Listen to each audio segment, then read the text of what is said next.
of the unbreakable country. This is day 23 of our patriotic war. After 8 years of the war in the East, the occupiers burn their national wealth on the war in Ukraine. They will destroy everything that Russian society has reached over the past 25 years, and they will return where they began to rise into the 90s, only after hopes of millions of people to work for the development of their country. So this will be the result of the war against Ukraine. This will be a painful fall, and they feel that even against the opium for the people delivered by propaganda peddlers. Wars are always expensive, especially the price is high for the aggressor. But whatever happens, this will not resurrect our dead people. It will not rebuild our cities, and it will not erase the pain in our hearts that will always remain. I have no doubt we will build everything, will become a full member of the United Nations. Each representative of our country works on that 24/7, but life will have changed forever because of so many hearts that have stopped because of this war.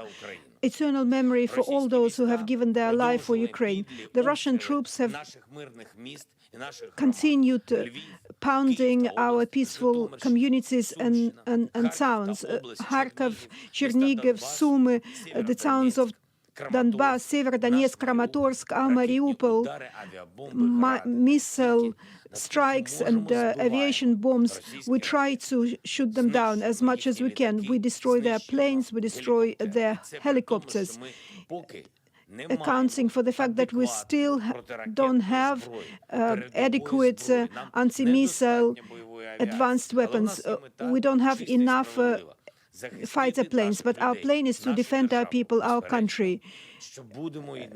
And we will continue everything we can do, and we will keep reminding some Western leaders that it will be a moral reproach to them. It will make them ashamed that Ukraine hasn't received the advanced weapons that it needs to defend thousands of the lives of our people. I have lots of negotiations today. Ursula von der Leyen, Charles Michel, the chairman of the European Council, John Johnson, our great friend. The agenda is understandable, of course. It's the concrete steps which will give Ukraine more force, but also for the economy and for the Ukrainians who are now and here defending Europe on our land.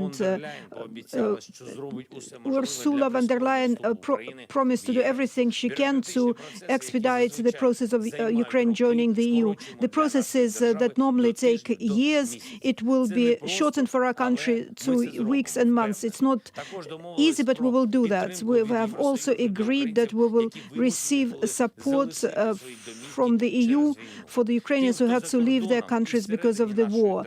Those who are abroad and inside our country. We have also agreed on another 300 million euro for Ukraine on top of what has been agreed before. We'll also discuss new sanctions against Russia so that they will feel that each missile against our state, each bomb, each shot has a price.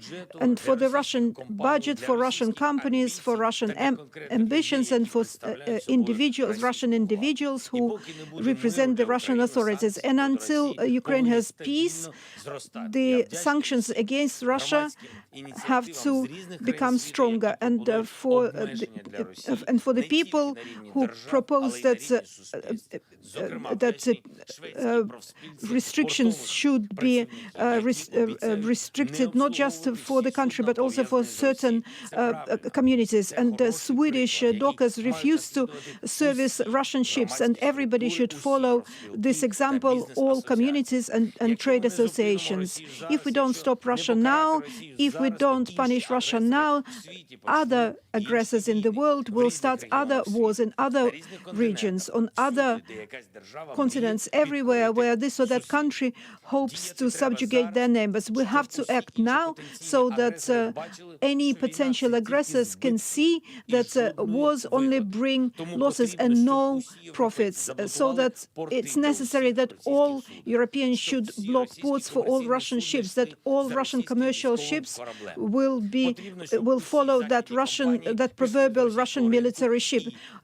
All Western companies should leave the Russian market and shouldn't use PR, cheap PR, to cover up their money for war crimes like Ocean or Nestle are doing.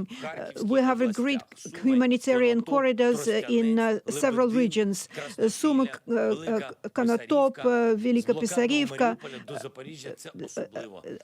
and it's very difficult to arrange a corridor from Mariupol to Zaporizhzhia. The occupiers doing everything to stop Ukrainian humanitarian convoys to the city. This is terror. We are doing everything we can. We have also rescued 35,000 people from Mariupol. We continue rescue work at the sites of the blown-up theater. The occupiers blew it up, even though people were hiding there. We have in total saved 130 people, but much more people are still under the rubble, and we will continue rescue work. The situation is very difficult in Kharkiv region. The occupiers continue trying to destroy our city of Izyum. I turn to people in Balakleya. Our team is doing everything to set up an active humanitarian corridor to those towns and to deliver water, food and medications. I have instructed the cabinet and the Speaker of the Parliament to create such a format for decision so that it can provide all the necessary goods from abroad, such as fuel, food and all the other goods that will answer to the basic needs of society. This is no time for bureaucrats and ambitious people stop and benefit from the needs of the people. We will speed up customs clearance of all the goods that are so needed for Ukrainians. If we have to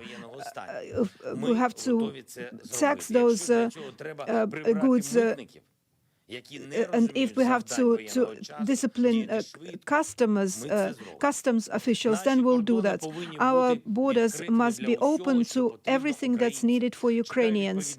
I expect adequate decisions until the end of today, and also then the answer from MPs, because everybody has to work today only for Ukrainians, for our country and people, not for their own ambitions and for bureaucracy. Everything has to be focused on the defense of Ukraine. I have signed order to award state awards to 138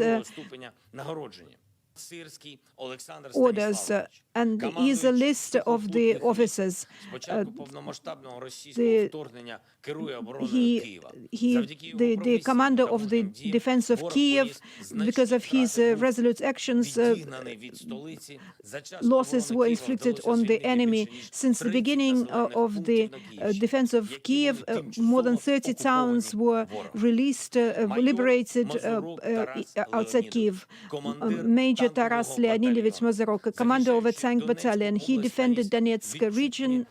He inflicted tangible losses to the enemy and stopped its advance. An order for courage is awarded to Ruslana Vasilievna, a senior medic. She took part in saving the wounded from Mariupol. Thanks to her actions, 31 troops were saved. She continues working in Mariupol. Glory to all our heroes